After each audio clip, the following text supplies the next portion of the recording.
డబ్బు, అనారోగ్యం, ఉద్యోగం, వ్యాపారం, అప్పులతో బాధపడుతున్నారా? మీకోసమే లాంచ్ యువర్ ఫ్యూచర్ ప్రోగ్రామ్. నమస్తే రమగారు. నమస్తే జయ. రమగారు, మనం విక్రమ బేతాళ సిరీస్ లో ఉన్నాం కదా. ఉమ్. సో భోజుడు ఎట్లయినా సరే మొత్తం అన్ని మెట్లు ఎక్కి తెలుసుకోవాలనుకుంటా ఉన్నాడు కదా. తర్వాత ఏం జరిగిందండి? సింహాసన ద్వాత్రింశిక ఉమ్. తర్వాత భాగంలోకి వచ్చాం.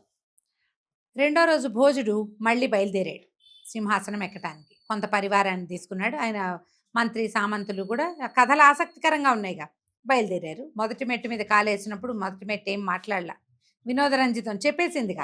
అయిపోయింది. రెండో మెట్టు మీద కాలు పెట్టంగానే అక్కడున్న సాలభంజిక మాట్లాడడం మొదలుపెట్టింది. ఏమిటి భోజరాజా, ఉత్సాహంగా ఉన్నావు? ఎక్కేద్దామనేనా సింహాసనం? నీకు విక్రమార్కుడు అంత ఉందా? లేదు కదా. అయినా కూడా నువ్వు ఎక్కి నీ శక్తియుక్తులు ఏమిటో తెలుసుకోవాలని అనుకుంటున్నావు కాబట్టి విక్రమార్కుడి సాహసమే కాదు, ఆయన బుద్ధి కుశలత, ఇతరులకి సహాయం చేసే ఆయన గుణము, ఆయన దానము, సౌశీల్యము, ప్రజల పట్ల ఆయనకుండే అనురక్తి, అవన్నీ కూడా విశేషమైనవే. నువ్వు దాని గురించి నువ్వు తెలుసుకోవాలి అని చెప్పింది.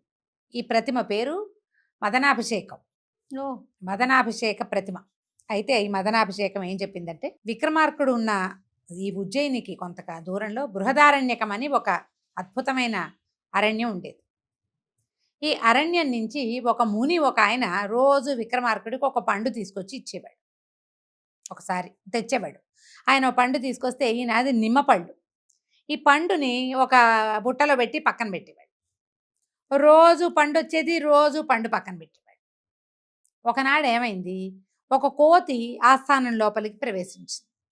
వరుసగా ఒకదాని మీద ఒకటి పెట్టబడి ఉన్న ఈ బోలెడని నిమ్మపళ్ళని చూసేసరికల్లా ఒక పండు చేత్తో పుచ్చుకుంటే కోతులు మనుషుల్లాగానే వాటిని ఇట్లా చెక్కు తీయడానికి ప్రయత్నం చేస్తాయి. ఈ ఒలిచేసరికల్లా అందులోంచి మణులు రాలిపడ్డాయి.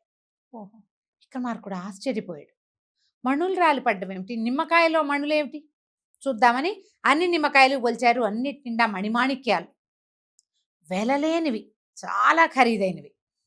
ఆయన చాలా ఆశ్చర్యపోయి మర్నాడు ఆ ముని వచ్చినప్పుడు ఆ మునిని అడిగాడు, అయ్యా, మీరు ప్రతిరోజు నాకు ఇలా పండ్లు తెచ్చి పెడుతున్నారు, ఈ పళ్ళల్లో మణిమాణిక్యాలు ఉన్నాయి, ఏం ఆశించి మీరు ఇన్ని మణులు మాణిక్యాలు నాకు తెచ్చిస్తున్నారు, మీకేం కావాలి అని అడిగితే ఈయన ఏమన్నాడు, రాజా, నేను ఒక ప్రత్యేకమైన పూజా విధానంలో ఉన్నా. ఒక రకంగా ఇది కాళీ ఉపాసనే.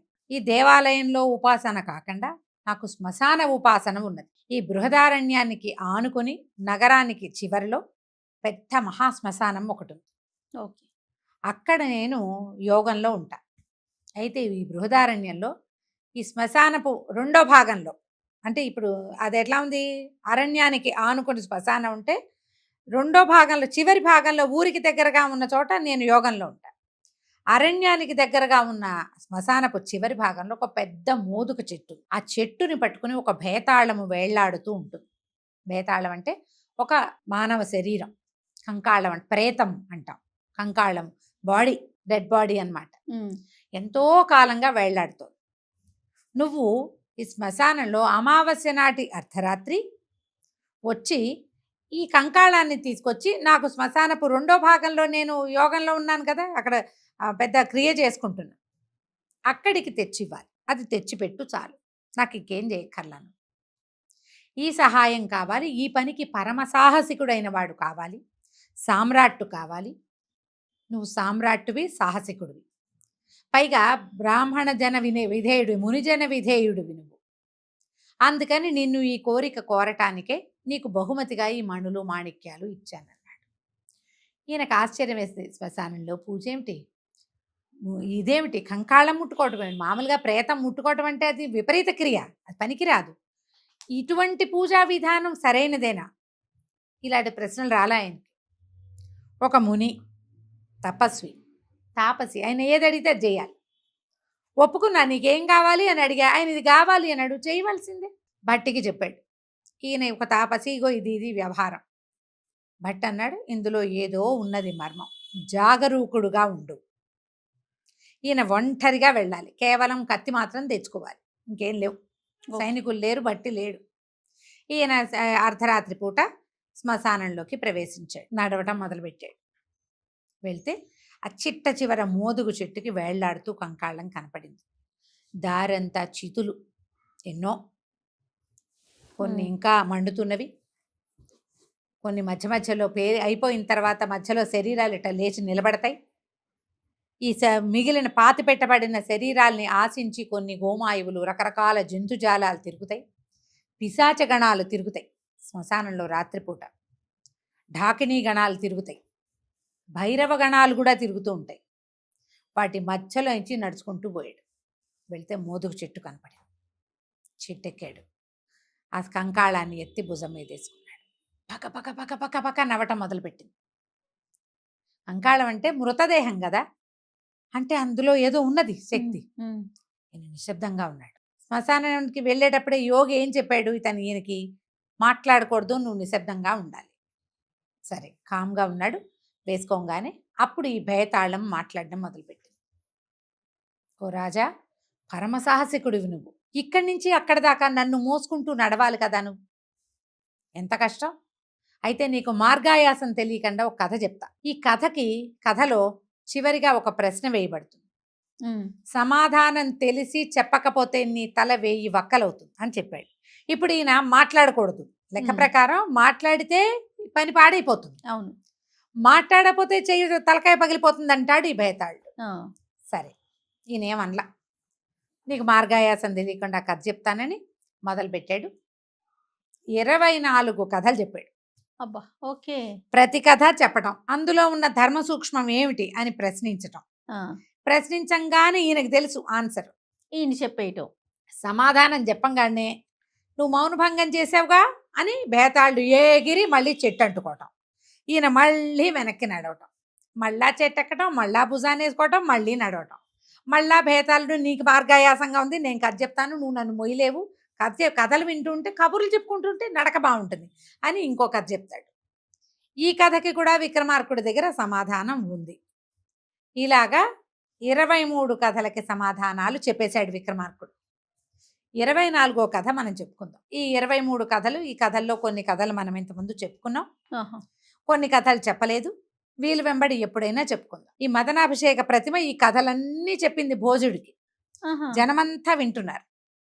విక్రమార్కుడు ఎంత తెలివిగా సమాధానాలు చెప్పాడో కూడా తెలుసుకుంటున్నారు జనం. అయితే 24వ కథ ఏమిటంటే, పూర్వం ఒక రాజుగారు, దేశాటన అవన్నీ ఆసక్తి. ఆయన చిన్నప్పుడు ముందంతా ఒకడే వెళ్ళేవాడు. తర్వాత వివాహం అయ్యాక భార్యతో దేశాటం చేసేవాడు. కూతురు పుట్టాక కూతురుతో సహా దేశాటం చేసేవాడు. భార్య, భర్త, కూతురు ముగ్గురు దేశాటానికి బయలుదేరారు. అయితే మధ్యలో రాజుగారికి ఏదో ప్రమాదం వాటిల్లి ఆయన మరణించాడు. రాణి, యువరాణి ఇద్దరు వెనక్కి తిరిగి వెళ్ళడం వాళ్ళ వల్ల గాల. సరే వాళ్ళు ఏం చేశారు, ఇక ఏ అడవుల్లో వెంబడో ఇక తిరుగుతూ ఉండిపోయారు. అడవుల్లోనే ఉన్నారు. ఈ తల్లి కూతురు ఉన్న అడవిలోకి ఒక రాజుగారు, ఆయన కుమారుడు వేటాడడానికి వచ్చారు. రాజుగారికి భార్య లేదు, భార్య గతించింది. కుమారుడు పెద్దవాడే, వివాహయోగ్యమైన వయసు ఉన్నవాడు. రాజుగారికి పెళ్లి సంబంధాలు వస్తున్నాయి, కుమారుడికి పెళ్లి సంబంధాలు వస్తున్నాయి. ఇద్దరు అడవిలోకి వెళ్ళారు. వెళ్తే ఏమైంది, ఒక పెద్ద చెరువు ఉంది అక్కడ, మంచి పద్మ సరోవరం, దాని నిండా తామరలు ఉన్నాయి, ఎన్నో కొంగలు, బాతులు అవి ఇవి చాలా కనపడుతున్నాయి, చేపలు కనపడుతున్నాయి, తాబేళ్లు కనపడుతున్నాయి. మొత్తం అంతా చాలా మనోభిరామంగా ఉంది చెరువు. ఆ చెరువు వెంట ఈ మన ఒడ్డు దగ్గర వాళ్ళకి 2 మనుషులు నడిచిన గుర్తులు కనపడ్డాయి. బాగా పరిశీలించారు. పరిశీలిస్తే ఎవరో 2 మనుషులు మనకంటే ముందు వచ్చారు. సరే పరిశీలించిన తర్వాత రాజు కొడుకు ఇద్దరు బాగా అబ్జర్వ్ చేసి, ఇవి స్త్రీల పాదాలు, పద్మిని జాతి స్త్రీలు వీళ్ళిద్దరు, అంటే సౌందర్యవతులైన వాళ్ళు.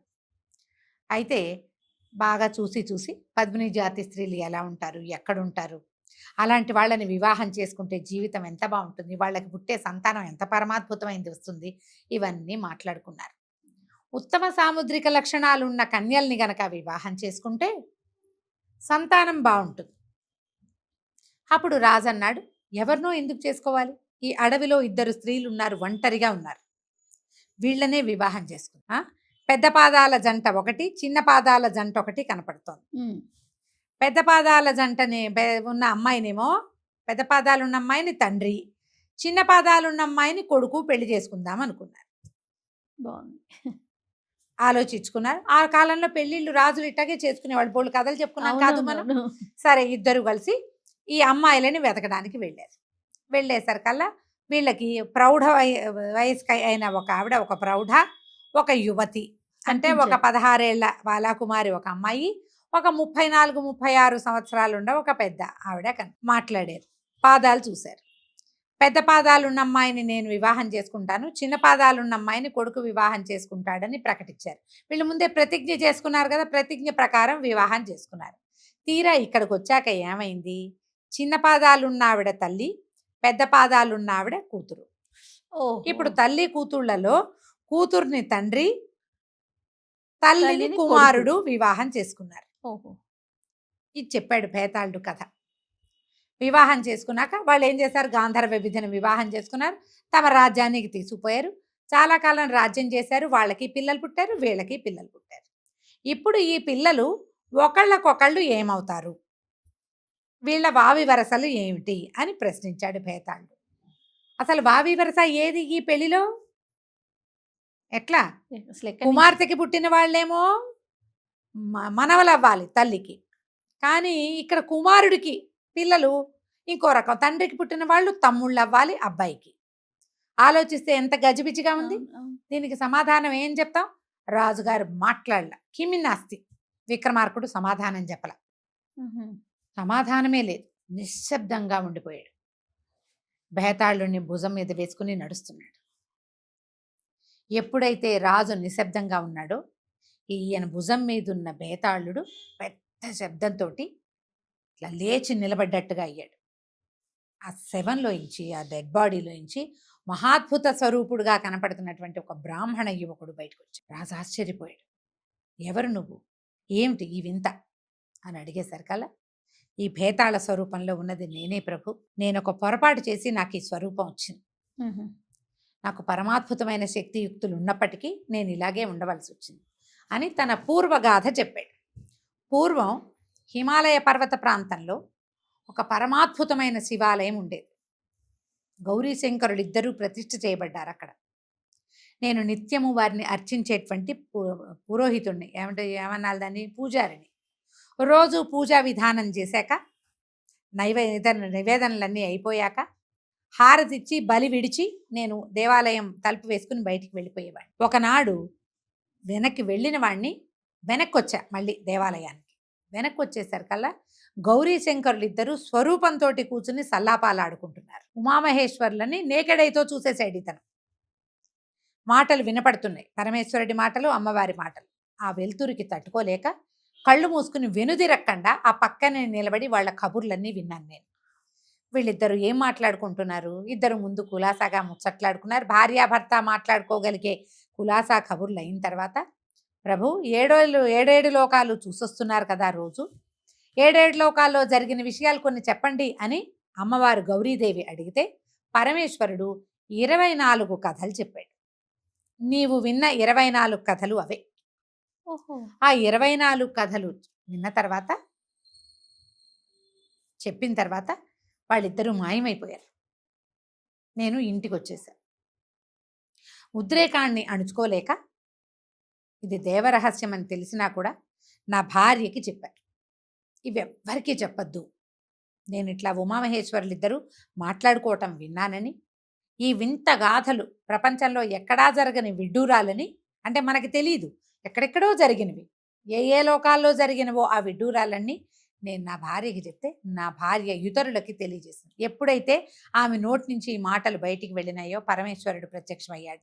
దౌర్భాగ్యుడా, నీకు పూజ చేసే అవకాశం ఇచ్చాను, చాలా సంవత్సరాలు నన్ను పూజించావు కాబట్టి నువ్వు మా సల్లాపం విన్నా నేను నిన్ను ఉపేక్షించాను. ఇతరులకి, ప్రజలకి తెలియకూడని విషయాలని నువ్వు విన్నా నేను ఉపేక్షించింది ఎందుకు? ఇన్నేళ్ళు నన్ను సేవించావని నువ్వు నీ భార్యకి చెప్పావు, నీ భార్య ప్రపంచానికి తెలియజేసేసింది. ఇంత పని చేసావు, మా సల్లాపాన్ని బయటికి చెప్పావు కాబట్టి నువ్వు భేతాళాన్ని వైపోవు ఓహో. అని నన్ను శపించాడు పరమేశ్వరుడు. పరిపరి విధాలుగా ప్రార్థించి పాదాలు పట్టుకున్నాను. మళ్ళీ నీ సేవాభాగ్యాన్ని నాకు అందించమని పరమేశ్వరుని వేడుకున్నాను. అయితే ఆయన ఏం చెప్పాడంటే, బృహదారణ్యకంలో మోదుగ చెట్టు ఉంది, 30 సంవత్సరాలు అక్కడ నువ్వు వేళ్లాడు. 30 సంవత్సరాలు అంటే అది 30 జన్మల పాటు అదే. ఇక్కడ వేళ్లాడుతూ ఉండాలి నువ్వు. అయితే ఒక రాజు ఈ 24 కథలు విని దీనికి సమాధానం చెప్పగలుగుతాడు. 24వ కథకి సమాధానం లేదు. ఎప్పుడైతే ఆ సమాధానం రాని కథని ఆ రాజుకి నువ్వు వినిపిస్తావో అప్పుడు నీ శాప విమోచనం అవుతుంది. కానీ నువ్వు వెంటనే నీకు మోక్షం రాదు. అతడు 2000 సంవత్సరాలు భూమండలాన్ని పరిపాలిస్తాడు ఆ రాజు. అతనిని సేవించు. ఆ సేవించిన తర్వాతే అతనితో పాటే నీకు మోక్షం వస్తుందన్నాడు. అందుకని నేను ఇక్కడ భేతాళంగా ఉండిపోయాను. ఈవేళ నీ వల్ల నాకు శాప విమోచనమైంది. నేను నీకు పూర్తిగా అనుంగు భృత్యుణ్ణి. నువ్వు ఎప్పుడు పిలిస్తే అప్పుడు పలుకుతా, ఎక్కడికి రమ్మంటే అక్కడికి వస్తా, నువ్వు ఏం చేయమంటే అది చేస్తా. నా వల్ల కానిది లేదు. ఎలాంటి దుష్కరమైన క్రియ అయినా నా వల్ల అవుతుంది. నేను నీకు వశుణ్ణయ్యాను అనేసరికల్లా ఈయన అన్నాడు, మరి భేతాళాన్ని తీసుకురమ్మన్నాడు కదా ముని, అతనికి మాట ఎట్లా తప్పని నేను? శవాన్ని తీసుకురావాలి, నువ్వు మాయమైపోయి ప్రత్యక్షం అయ్యావు, ఇలా అయ్యావు, ఇప్పుడు నేనేం చేయాలి అడిగేసరికల్లా ఈ భేతాళుడు అన్నాడు, ప్రభు అతను నేను అనుగ్రహించటానికి కాదు, నిన్ను బలివ్వడానికి చూస్తున్నాడు. ఆ యోగి తాపసి స్వరూపంలో ఉన్నవాడు, వాడు ఒక కాపాలికుడు. యోగి స్వరూపంలో నీకు కనపడ్డాడు. పరమసాహసికుడు అయిన నిన్ను గనక బలిస్తే అమోఘ వరాలు ఇస్తుంది అమ్మవారు. భట్టికి అమోఘ వరం లభించింది కదా, 2000 సంవత్సరాలు జీవించేది. అలాంటిది పొందటానికే అతని ప్రయత్నం చేస్తున్నాడు. నిన్ను సాష్టాంగ పడమంటాడు. సాష్టాంగ నువ్వు చేయగానే నిన్ను బలిస్తాడు. దానికి బదులుగా అతనిని బలివ్వు నువ్వు. నేను నీకు ఈ భేతాళ స్వరూపంలో నీ భుజాన్ని ఆశ్రయించుకుని ఉంటా. నన్ను తీసుకెళ్ళి అక్కడ అప్పచెప్పు. నమస్కారం చేయమన్నప్పుడు చేయొద్దు. ఆ యోగినే గనక నువ్వు బలిస్తే అమ్మవారు నీకు ప్రత్యక్షం అవుతుంది. నీకు ఉన్న వరాలతోటి ఇంకా అమోఘ వరాలు లభిస్తాయి అని చెప్పి ఈ స్వరూపంలో కనపడుతున్నటువంటి భేతాళుడు మళ్ళీ ఈ డెడ్ బాడీ రూపంలో ఈయన భుజం మీదకి చేరిపోయాడు. దీన్ని మోసుకుంటూ, ఈ భేతాళాన్ని మోసుకుంటూ విక్రమార్కుడు శ్మశానపు 2వ భాగానికి వెళ్ళిపోయాడు. ఆ భాగంలో అప్పచెప్పాడు. అప్పచెప్తే యోగి చాలా సంతోషించాడు. నీలాంటి సాహసికుడిని నేను చూడలేదు. నీ అంతటి వాడివి నువ్వే. నీకు ఎంతో కరుణ లభించింది అమ్మవారిది. ఆ భేతాళాన్ని ఇక్కడ పడుకోబెట్టాను, ఒక ముగ్గులో పడుకోబెట్టించాడు. ఈ భేతాళుడు వశమవుతాడు. ఈ విక్రమార్కుడిని బలి ఇవ్వటం వల్ల అమ్మవారు ప్రత్యక్షం అవుతుంది. నువ్వు ఇక్కడ పడుకుని ప్రదక్షిణ నమస్కారం చేయి. ముందు దీనికి ప్రదక్షిణ చేయి, తర్వాత పూర్తిగా నేల మీద సాష్టాంగం పడు, నమస్కారం చేసుకుని నువ్వు వెళ్ళిపోవచ్చు. నేను నా పూజ పూర్తి చేసుకుంటాను అన్నాడు. అలాగేనని ఈ భేతాళాన్ని పడుకోబెట్టిన ముగ్గు చుట్టూతా ప్రదక్షిణ చేసి వచ్చాడు విక్రమార్కుడు. చేసి సాష్టాంగానికి పాదాల మీద ఊరికే మోకాళ్ళ మీద కూర్చుని దండం పెట్టిపోయాడు. యోగి అన్నాడు, అట్లా కాదు ప్రభు, సాష్టాంగం చెయ్యన్నాడు. ఈయన అన్నాడు, సాష్టాంగం అంటే ఎలాగండి, నాకు తెలీదు, నేను ఎప్పుడు ఇలాగే పెడతాను గుళ్ళో దండం అన్నాడు. యోగి అన్నాడు, కాదు ప్రభు, పడుకోవాలి నేల మీద, ఒక పాదం మీదకి ఒక పాదం ఎక్కించాలి, 2 చేతులు పొడుగ్గా చాపాలి. అలా నాకు రాదండి, నేను ఎప్పుడూ చేయలేదన్నాడు విక్రమార్కుడు. చాలా సింపుల్, చాలా సులువు, నేను చేసి చూపిస్తాను చూడండి అని యోగి ఏం చేశాడు, పడుకొని ఆ పక్క నేల మీద పొడుగ్గా పడుకుని కాళ్ళు చాచి ఒక కాలు మీదకి ఒక కాలు వేసుకుని 2 చేతులు ముందుకు చాపి నమస్కారం చేసి నుదుటిని కళ్ళని తాకిచ్చాలి, ఇట్లా ఇట్లా తాకిచ్చాలి. కిందకి పెట్టాడు. పెట్టంగానే ఈయన ఏం చేశాడు, ఓరలోంచి చంద్రహాసం తీసి ఒక్క వేటుతోటి ఈ యోగిని చాలా హతమార్చేశాడు. ఎప్పుడైతే యోగి తల తెగిందో రక్తం ధారలుగా వెళ్ళి ఆ బేతాళం మీద పడి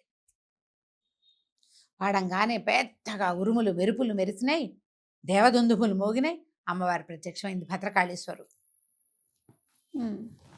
నీకు ప్రత్యక్షం అవ్వడానికే ఉన్నాను విక్రమార్క నేను అని ఈ యోగిని బలిచ్చినందుకు నీకు ఏ వరం కావాలంటే ఆ వరం కోరుకో. విక్రమార్కుడికి ఏం కావాలి, నా రాజ్యం సుభిక్షంగా ఉండాలి, భూమండలం అంతా సుభిక్షంగా ఉండాలి, నేనెప్పుడూ ధర్మాచరణ మానకుండా ఉండాలి. ఇప్పుడు సహాయం చేస్తానని చెప్పాడు యోగికి. అవును, బేతాళం తెచ్చిపెట్టే వరకు ఓకే. ఈ తనని పిలిచిన యోగిని సంహరించిన తప్పు, ఇది సంహరించవలసే వచ్చింది కాబట్టి ఈ యోగిని బ్రతికించు. ఇది మెచ్చుకోవాల్సింది కదా. మరి యోగిని బ్రతికించు. ముని ఆయన తాపసిగా ఉన్నాడు, తపస్సు చేసుకుంటాడు. ఈ వరాన్ని ఇవ్వమని కోరుకున్నాడు. కాళికాదేవి సరేనని అమ్మవారు మాయమైపోయింది. భేతాళుడు ఆ స్వరూపం ఏం కనబడుతుందో అది మాయమైపోయింది. అతను వరం రూపంలో ఆ విక్రమార్కుడికి చేరిపోయాడు. ఈ ముని మళ్ళీ జీవించాడు. జీవించి జరిగింది ఆయనకు అర్థమైంది. అప్పుడు ఆయన, నన్ను క్షమించు, భేతాళుడిని వశం చేసుకోవడానికి నిన్ను బలిచ్చి అమ్మవారి వరం పొందటానికి నేను ఇంత ప్రయత్నం చేశాను. నువ్వు నన్ను సంహరించి అమ్మవారి వరాలు నువ్వే పొందావు. భేతాళుడు నీ వశమయ్యాడు. ఇంకా నాకు అది లభించదు. నేను హిమాలయాలకు వెళ్ళి తపస్సు చేసుకుంటానని ముని వెళ్ళిపోయాడు. ఈ వరాలతోటి భేతాళ శక్తితోటి, వశమైన భేతాళ శక్తితోటి విక్రమార్కుడు మళ్ళీ తన రాజ్యానికి వెళ్ళిపోయాడు. ఈ కథను చెప్పింది మదనాభిషేకం. చెప్పి విక్రమార్కుడు చూడు, ఒక సాహసే కాదు తనని చంపడానికి పూనుకున్న వాడిని కూడా బతికించేలాంటి ఔదార్యం కలిగిన వాడు. ఇలాంటి విపరీతమైన ఆలోచన నీకున్నదా? ఉంటే తర్వాత మెట్టు మీద ఎక్కువ, లేకపోతే దిగి వెళ్ళిపో అని చెప్పింది. భోజరాజు ఈ మదనాభిషేక ప్రతిమకి ఒక నమస్కారం చేసి వెనక్కి దిగి వెళ్ళిపోయాడు. కానీ రాత్రి మళ్ళీ ఆయనకి మూడో ప్రతిమ ఏం చెప్తుందో, విక్రమార్కుడికి ఇంకేమైనా విశేష గుణాలు ఉన్నాయేమో, ఆయన ఔదార్యం ఇంకా ఉందేమో, ఇంకేముందో ఆయన చేసిన సాహసం తెలుసుకోవాలనిపించింది. తెలుసుకుందామని అనిపించిన తర్వాత నిద్రపోయిన భోజరాజు మర్నాడు ఉదయం ఏం చేశాడో మనం వచ్చే భాగంలో తెలుసుకుందాం. అద్భుతంగా ఉండే రమ్మగారు. విక్రమ బేతాళ కథలే అసలు అత్యద్భుతం. ఇవి ఇంకా బాగున్నాయండి. నమస్తే.